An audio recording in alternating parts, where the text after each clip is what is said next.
Hello everybody, and welcome to another Ami Reacts, and today we are reacting to The Fat Electrician, World War II's most gangster naval brawl, USS Borie, I think that's Borie, Rams German U-boat 405.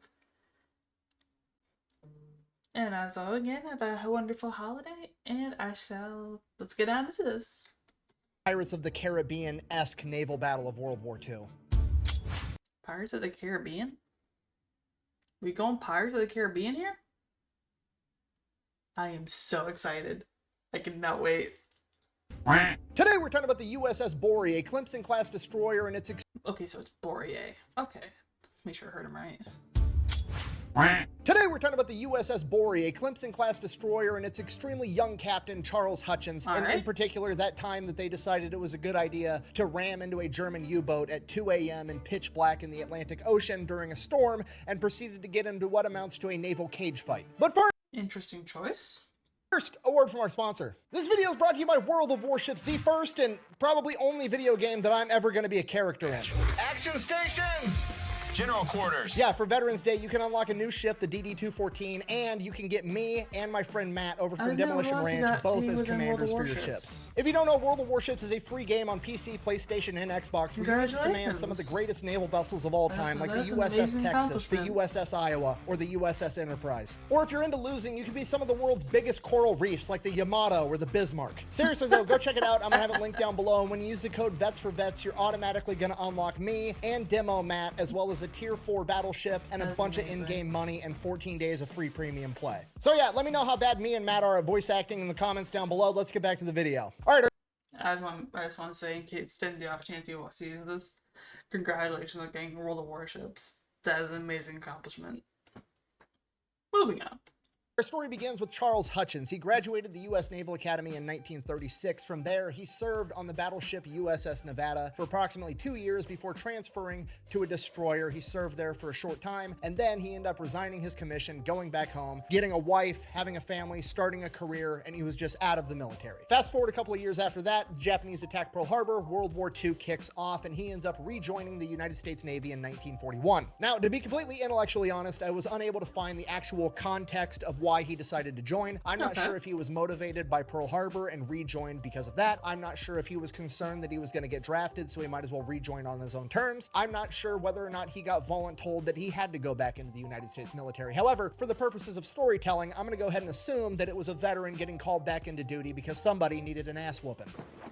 Christopher, breathe in, you slut, you idiot! God.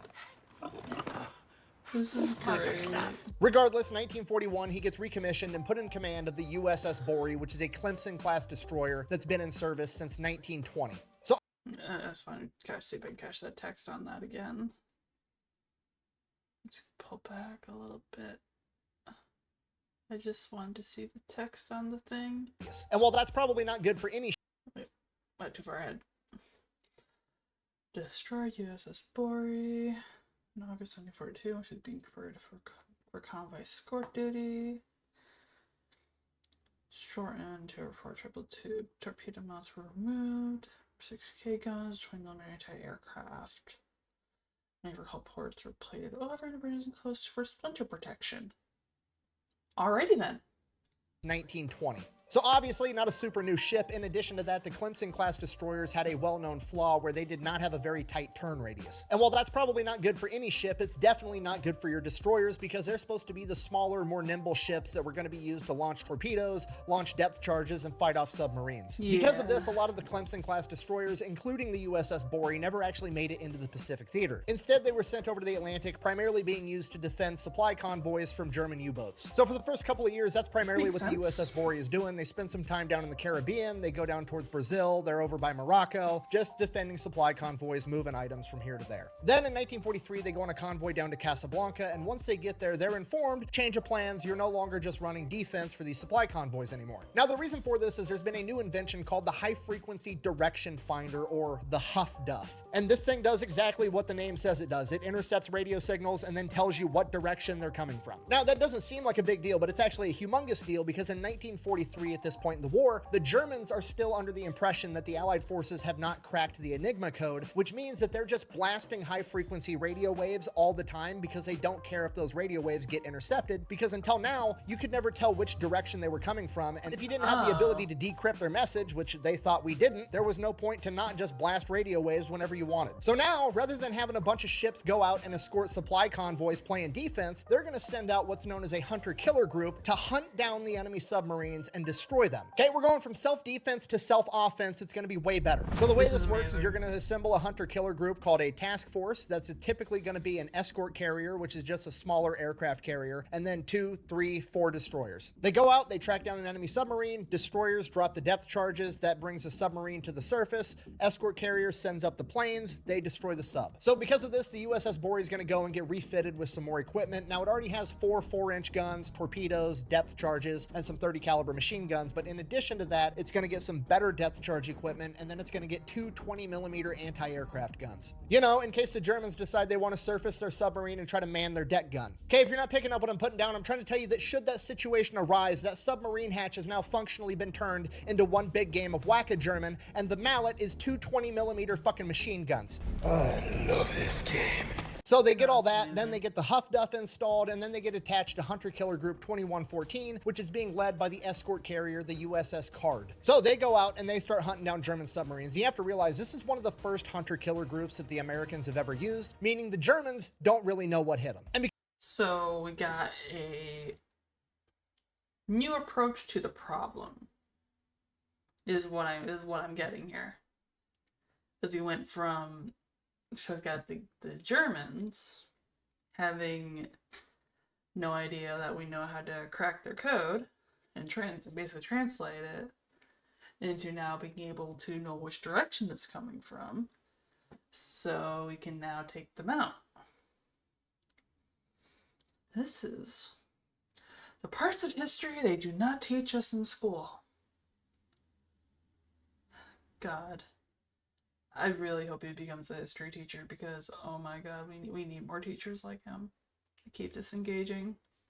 because of that, they absolutely wreck house. On their first couple of missions, they for sure sink 4 submarines. They have 3 more probables, and then a ton of damaged submarines as well. Because of this, the task force ends up getting awarded the Presidential Unit Citation, which, if you don't know, is the equivalent to the Medal of Honor, except for a military unit. Now, out of those 4 that were sunk, one of them was sunk by the USS Borie utilizing torpedoes, and what happened was the Germans got out of the U-boat, they got into their life rafts, and they surrendered, and they started firing these star clusters up in the air, and the Americans just kind of figured like, oh, they're still surrendering, they want us to see them, know where they're at, so they go out, and they're attempting to rescue these Germans, and what had actually happened was they were utilizing these star clusters to signal where they were to another submarine, and that German submarine ended up firing a bunch of torpedoes at the USS Borie. Luckily, they missed, and they still were able to recover all of the German sailors. After rescuing those Germans, they have to take them back to a port, and to get there, they have to sail through a hurricane, which they said was absolutely horrifying, drop off the Germans, then they go out again on their 4th war patrol, and that's where shit really gets out of hand. So they go out on their 4th war patrol, they're looking for enemy subs. The first time they make contact with one is actually on October 31st, 1943, aka Halloween. Everything goes according to plan. Halloween? Interesting day. But I guess that's how history doesn't really care about dates for that. It just happens. So does war. Doesn't care about what day it is. It just happens.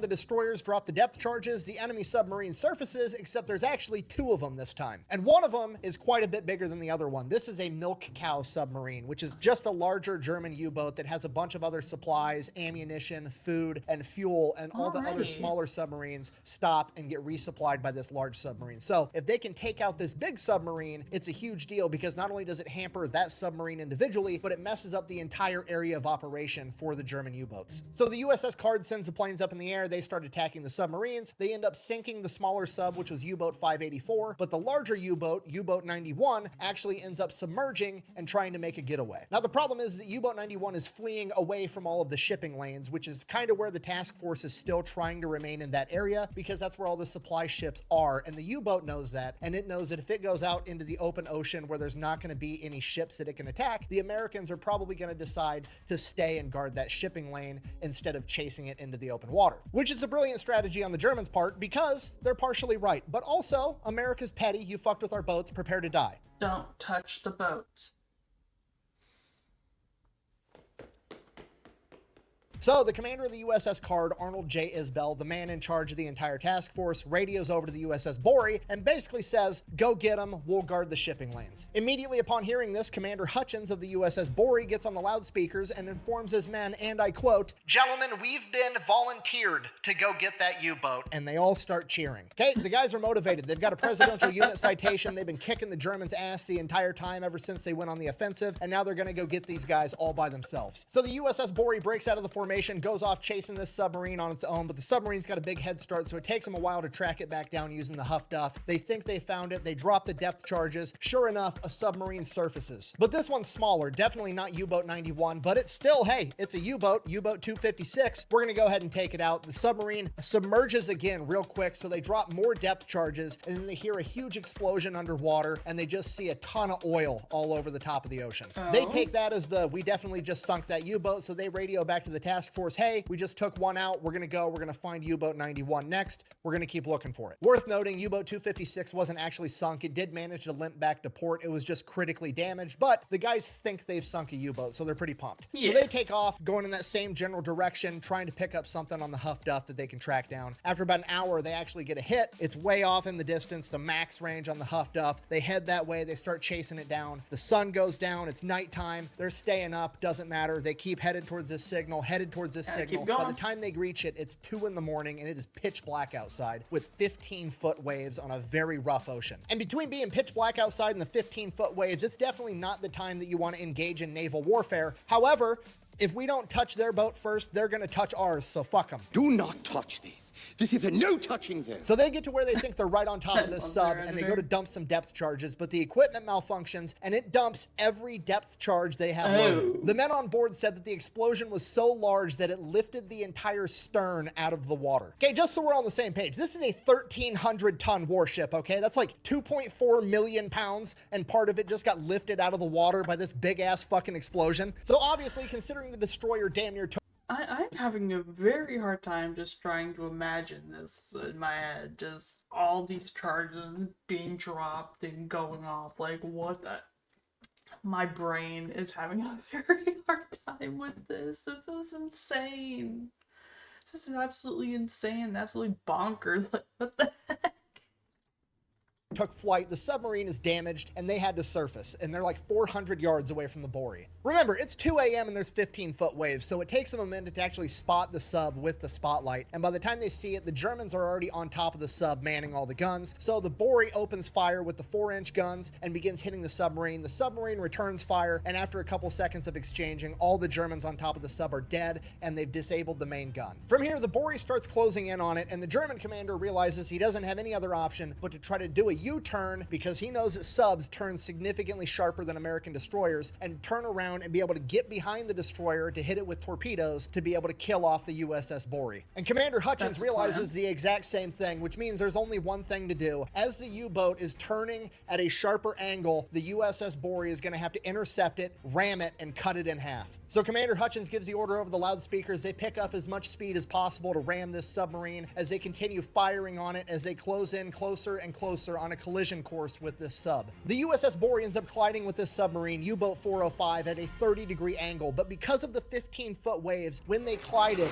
the USS Borie was higher than the submarine was, and it didn't cut through it, it landed on top of it. So the USS Borie is essentially high-centered on U-boat 405, and U-boat 405 is so critically damaged that it can't submerge anymore, so they are essentially stuck on top of one another in the pitch black of night at 2 a.m. with nothing but spotlights riding out 15-foot waves together. I beg your pardon, madam, but get off! Which is horrible for the USS Borie, because now none of the guns on the deck can aim low enough to actually hit the sub because it's literally underneath the boat. And while U-boat 405's main gun has been disabled, which is good news for the Americans, it still has 6 anti-aircraft flak cannons on top, which are going to do some damage at point-blank range. So at this point, all the sailors on the USS Borie are like, fuck, we need guns. Some of them go to get guns. They got shotguns and Thompsons on board. In the meantime, the rest of the sailors just start throwing everything not bolted down at the Germans as they're trying to come out of this submarine to man the guns. And what happens next is going to come directly from the declassified after-action report, and I quote, "One man was killed by a knife thrown from Borie's deck and which buried itself in the man's stomach. Another was knocked overboard by an empty 4-inch shell casing thrown by the gun captain of gun number 2, which he could not bear. Okay, I'm gonna go out on a limb here. Shell casing kill, probably pretty rare. Getting a knife kill on a dude inside of a fucking submarine, probably the only time it's ever happened in human history. I saw that. Brick killed a guy. Did you throw a trident? Yeah. For a couple of minutes, it just turns into a complete shit show. The Germans are shooting at the Americans with flare guns while the Americans are throwing random shit at the Germans, trying to make sure they don't make it to the flak cannons. But then the other Americans finally show back up with the shotguns and the Tommy guns, at which point the Americans are just farming the Germans for XP. I mean, they've got one spawn point with one hole they have to crawl through. They've got no shot. Regardless, the Germans still continue to try to make their way over to the flat cannons, but get mowed down almost every time. A couple of them actually do make it to the flat cannons and open fire, but they don't last very long. And while that's going on, you've got a bunch of dudes with crowbars trying to pry the ship off of U-boat 405 so they can break free. And those guys aren't aware of it at the time, but below deck, the USS Borie is critically damaged and taking on water, and the damage control crew down below is in full swing, doing everything they can to keep the pumps running, to keep water out of the ship, and to keep the engines going so they can reverse away from U-boat 405. And while all of this insanity is going on, Commander Hutchins still has the wherewithal and the knowledge and the understanding of the men that fight wars to get over the loudspeakers and yell, "Do not board the enemy vessel," which was 1,000% gonna happen if he didn't tell him not to. After 10 long, crazy minutes of what amounts to a pirate fight, they finally managed to break free from U-boat 405, and by this time, the damage control guys down below deck are literally up to their elbows in water, and the pumps are not keeping up. So at this point, the USS Borie, critically damaged, taken on water, can only move at a reduced speed. Same thing with U-boat 405, critically damaged, only able to move at a reduced speed, and it's missing half or more of its crew. And at this point, you're thinking like, okay, maybe both of them should just call it a day. But no, the second U-boat 405 breaks free, they immediately start maneuvering to get around and get that angle they need to fire torpedoes at the USS Borie. What a stupid son of a bitch. And Commander Hutchins isn't going to be able to do shit about it. He's got worse maneuverability and he's moving slower than this U-boat. There's literally nothing he can do. So thinking fast, he orders everybody to kill all the lights on top of the ship. And submarines don't have spotlights, so now nobody can see anything. It is just black, riding 15-foot waves. So U-boat 405 does the only thing it can do at this point, and it decides it's going to cut and run. At which point, Commander Hutchins and the USS Borie has the same opportunity. Do I want to call this a day and limp this home, or do I want to try to finish it? We're electing to finish it, okay? This is like two heavyweight fighters in the 5th round, completely gassed, throwing punches at each other that don't actually hurt, but god damn it, we're in a fight. So obviously, U-boat 405 is sending out radio signals. They need help, they need backup, they need somebody to come save them, and they don't know that the USS Borie has the Huff Duff and can use that to see where they are in the dead of night with no light. So the USS Borie, under the cover of darkness, maneuvers to where they're going to be able to engage the submarine, and they light it up. They hit it with depth charges, they start firing on it with the 4-inch guns, then they hit it with the spotlight, and after a couple minutes, a bunch of the crew comes out waving hands. They're ready to surrender. They're shining the spotlight on them as the 15 surviving crew members get inside some rafts. The rafts start drifting towards the ship as the submarine explodes and sinks to the ocean floor. This may or may not have been due to scuttling charges that the German men set right before they got out of the ship, but regardless, everybody on the USS Borie is cheering at this point because they haven't lost a single man. As these rafts start getting closer and closer to the USS Borie, the Germans start shooting up star clusters, at which point Commander Hutchins is like, oh shit, I've seen this before. And as soon as he thinks that to himself, one of his men screams, torpedo incoming, because they spotted it in the water. He orders the USS Borie to bank as hard and as tight as it possibly can to avoid this torpedo, which it luckily does. Unfortunately, this evasive maneuver forced them to actually drive right in between two life rafts,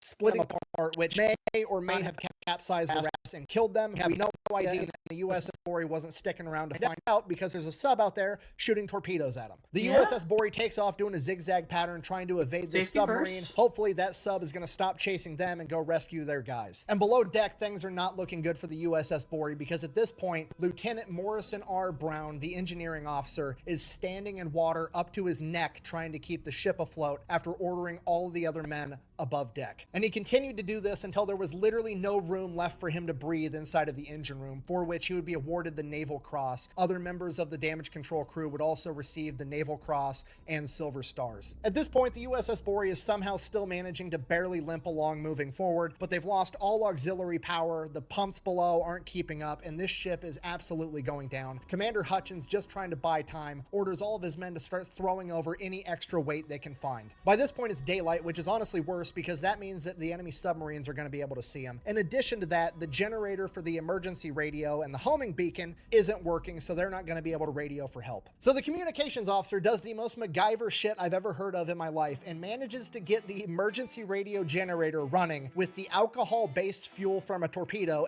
I'm sorry, what? What?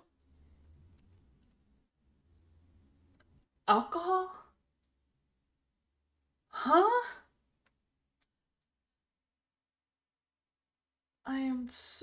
There ain't no way I heard that right. There ain't no way.